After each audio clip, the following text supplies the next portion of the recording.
Pension ഗുണഭോക്താക്കൾക്ക് അറിയിപ്പെത്തി. എല്ലാവിധ സർക്കാർ അറിയിപ്പുകളും നിങ്ങളിലേക്ക് എത്താൻ ഈ ചാനൽ സബ്സ്ക്രൈബ് ചെയ്യുക. കേന്ദ്രത്തിന്റെ ഭാഗത്തു നിന്നും കൂടുതൽ വായ്പ ലഭ്യമായ സാഹചര്യത്തിൽ ബജറ്റ് പ്രഖ്യാപനങ്ങളെ തുടർന്ന് സംസ്ഥാനത്ത് ആനുകൂല്യങ്ങളടക്കമുള്ള വിതരണം വിവിധ മേഖലകളിലേക്കുള്ളത് ആരംഭിക്കുന്നു. സാമൂഹിക സുരക്ഷാ ക്ഷേമ പെൻഷൻ തുകയുടെ ഒരു ഗഡു കൂടി ധനവകുപ്പ് അനുവദിച്ചിരിക്കുകയാണ്.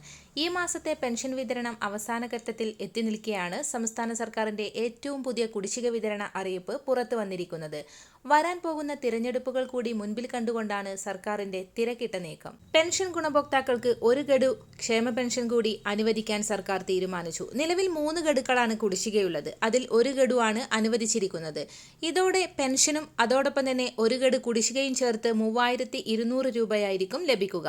അടുത്ത മാസം പകുതിക്ക് ശേഷം പെൻഷൻ വിതരണം ചെയ്യാനാണ് നിർദ്ദേശം നൽകിയിരിക്കുന്നതെന്ന് ധനവകുപ്പ് അറിയിച്ചു.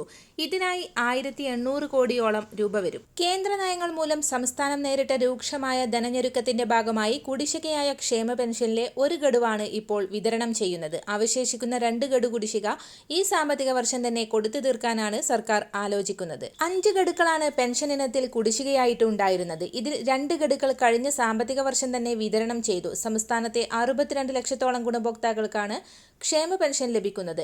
ഏപ്രിൽ മാസത്തെ ക്ഷേമ പെൻഷൻ വിഷുവിന് മുന്നോടിയായി വിതരണം ചെയ്തിരുന്നു. തുക ഇനിയും എത്തിച്ചേരാത്തവർക്ക് ഈ ആഴ്ചയോടെ വിതരണം പൂർത്തീകരിക്കും. എല്ലാവിധ സർക്കാർ അറിയിപ്പുകളും നിങ്ങളിലേക്ക് എത്താൻ ഈ ചാനൽ സബ്സ്ക്രൈബ് ചെയ്യുക.